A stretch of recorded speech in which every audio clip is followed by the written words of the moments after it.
प्रश्न असतो. पुण्याला निघायचं म्हटलं 2 तास अगोदर निघावं लागतं.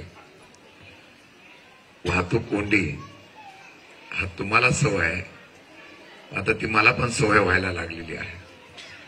आणि उशिरा यायला एक कारण होतं. पिंपरी चिंचवडला एक कार्यक्रम होता. त्या कार्यक्रमामुळे आपल्याकडं 8 वाजता येण्याचं कबूल केलं होतं.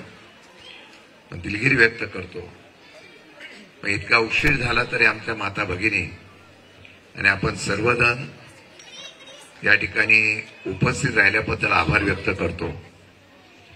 खरं म्हटलं तर पक्षाचा अध्यक्ष होण्याचं भाग्य मला मिळालं. सामान्य कुटुंबातल्या एका कार्यकर्त्याला आदरणीय पवार साहेबांनी राज्याचं अध्यक्षपद देण्याची जबाबदारी दिली. संघर्षाच्या काळामध्ये मिळालेलं हा अध्यक्षपद तुमच्या अनेकांच्या असलेल्या सन्मानामुळे, सत्कारामुळे स्फूर्ती देणारा आणि दिशा दाखवणारा ठरणार आहे. मी एवढंच सांगेल की त्या दिवशी 2-3 दिवसापूर्वी सोमनाथजी माझ्याकडे आले, तर पुण्याला येणार तेव्हा माझ्या कात्रजला या. मला वाटलं घरगुती सोहळा असेल, घरगुती त्या ठिकाणी सत्कार असेल. अनेक लोकांनी माझा सत्कार केलेला आहे. एखादं पद मिळाल्यानंतर त्या पदाच्या माध्यमातून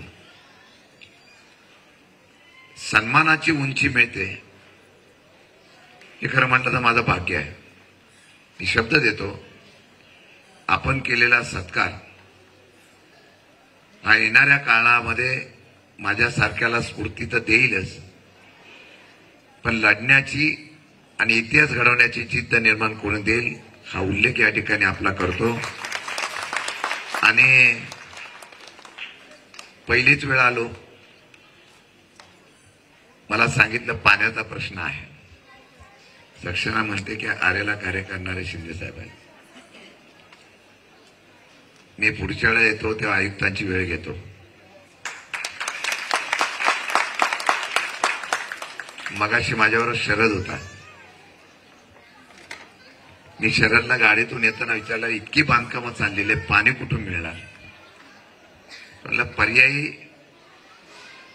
व्यवस्था चालू आहे. माझं म्हणणं असं आहे की आपलं एक निवेदन तयार करून आयुक्ताला द्या. सुप्रियाताई लक्ष देतात आहे. फार सलग संसदीय कार्य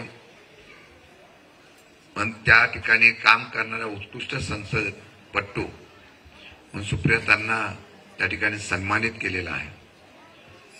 रात्रंदिवस फिरत असतात. पवार साहेबांच्या नंतर जी आम्हाला ऊर्जा आणि जिद्द मिळते, याही वयामध्ये आमचा हा नेता इतका कष्ट करतोय, तो महाराष्ट्राच्या हितासाठी करतोय.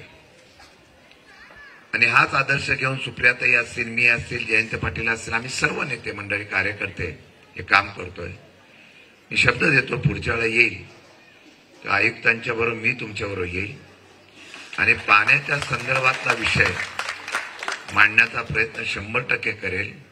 निदान या सन्मानामुळे परमेश्वराच्या कृपेने ते काम झालं तर तुमचा सन्मान मार्गी लागला आणि इतका उशीर झाल्याबद्दल तुम्हाला पोचपावती काय देऊ शकलो याचा आनंद असेल.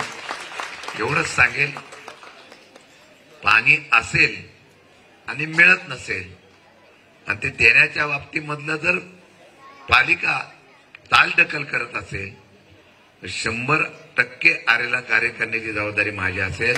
हा शब्द त्या ठिकाणी देतो. आपल्या सगळ्यांनी माझा सन्मान केल्याबद्दल आभार व्यक्त करतो. दिवस सारखे नसतात. सूर्य उगवतो, मावळतो सुद्धा, सकाळ होते, रात्र सुद्धा होते. निसर्गाचा नियम हा परिवर्तनाचा असतो. मला वाटतं की एक दिवस सगळीकडे परिवर्तन होईल आणि ते परिवर्तन घडण्याची ताकद तुमच्या माध्यमातून मला मिळावी, एवढी इच्छा व्यक्त करून रजा घेतो. जय हिंद, जय महाराष्ट्र.